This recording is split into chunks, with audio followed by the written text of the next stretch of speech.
Hello everyone, আসসালামু আলাইকুম। Welcome to our channel cook and food. আমার আজকের রেসিপি মিষ্টি আলু দিয়ে গোলাপ জামুন। গোলাপ জামুনগুলো দেখতেই পাচ্ছেন কতটা রসালো এবং নরম তুলতুলে। খুবই অল্প খরচে এরকম ঘরে বসে গোলাপ জামুন তৈরি করে আপনার পরিবারকে উপহার দিতে পারেন। এটা কিন্তু খেতেও খুবই দারুণ ছিল। তো চলুন মেন রেসিপিতে চলে যাই। এখানে আমার লাগছে মিষ্টি আলু। আমি 3টা মিষ্টি আলু সেদ্ধ করে নিয়েছি। এগুলোকে খুব ভালোভাবে আমি মেখে নেব, যেন কোনো প্রকার দানা দানা না থাকে। এগুলো আমি ভালোভাবে মেখে নিচ্ছি। মিষ্টি আলুগুলো খুব ভালোভাবে সেদ্ধ হয়ে গেছে, কিন্তু তার কারণে হাত দিয়ে চাপ দিলেই এগুলো ভেঙে যাচ্ছে। এখানে আমি গোল চামচ পরিমাণের 1.5 চামচ ময়দা নিচ্ছি এবং দিয়ে দিচ্ছি একটু বেকিং পাউডার। এরপরে ভালোভাবে আমি ডোটাকে মাখিয়ে নেব। এখানে আরও একটা কথা বলে রাখি, আপনারা কিন্তু মিষ্টিতে বেকিং পাউডার ইউজ করার সময় অল্প পরিমাণে বেকিং পাউডার ইউজ করবেন, তা না হলে কিন্তু একটা সমস্যার সম্মুখীন হতে পারেন। খামি থেকে ছোট ছোট করে টুকরা নিয়ে আমি মিষ্টির শেপ দিয়ে নেব। দেখতেই পাচ্ছেন আমার ডোটার মধ্যে কিন্তু মিষ্টি আলুর কোনো দানা ভাব নেই। এবারে একটি চপিং বোর্ডে আমি ভালোভাবে গোলাকার শেপ এবং লম্বালম্বি শেপ দিয়ে দিচ্ছি। আপনারা চাইলে যেমন খুশি তেমন শেপ দিয়ে বানিয়ে নিতে পারেন। আমি একে একে এভাবে করে সবগুলো মিষ্টি বানিয়ে নেব। দেখতেই পাচ্ছেন আমি অফ ক্যামেরায় সবগুলো মিষ্টি বানিয়ে নিয়েছি। এবারে মিষ্টিগুলো আমি ভাজার জন্য নিয়ে যাব। প্রথমে একটি কড়াইতে আমি তেল দিয়ে দিচ্ছি। আপনারা কিন্তু অবশ্যই রান্নার সয়াবিন তেল ব্যবহার করবেন।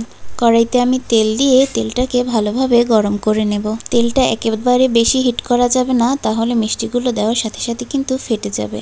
দেখতেই পাচ্ছেন আমি মিষ্টিগুলো দিচ্ছি, আস্তে আস্তে করে ভুত ভুত উঠছে। আমি কিন্তু তেলটাকে একেবারে বেশি হিট করিনি, অল্প হিট করে আমি মিষ্টিগুলো ছেড়ে দিচ্ছি।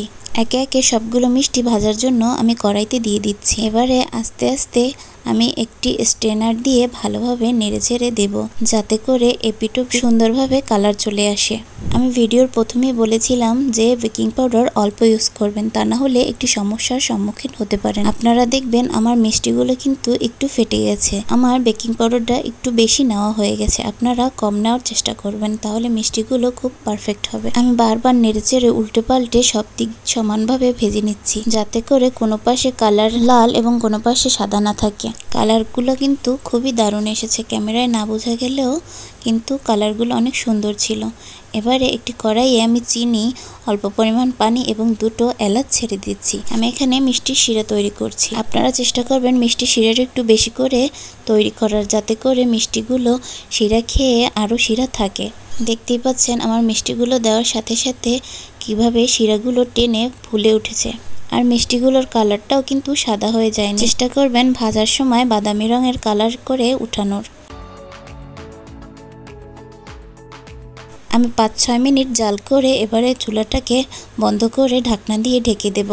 দেখতেই পাচ্ছেন আমার মিষ্টিগুলো কিন্তু রস খেয়ে কিভাবে ফুলে উঠেছে। দেখতে কিন্তু খুবই অসাধারণ এবং লোভনীয় ছিল। এবারে আমি একটি বাটিতে কিছু মিষ্টি নিয়ে আপনাদের কেটে দেখাবো মিষ্টিটা কত পারফেক্ট হয়েছে। সবগুলো মিষ্টি কিন্তু রস খেয়ে ফুলে উঠেছিল। আপনারা চেষ্টা করবেন একটু শিরা বেশি দিয়ে বেশিক্ষণ জাল করার।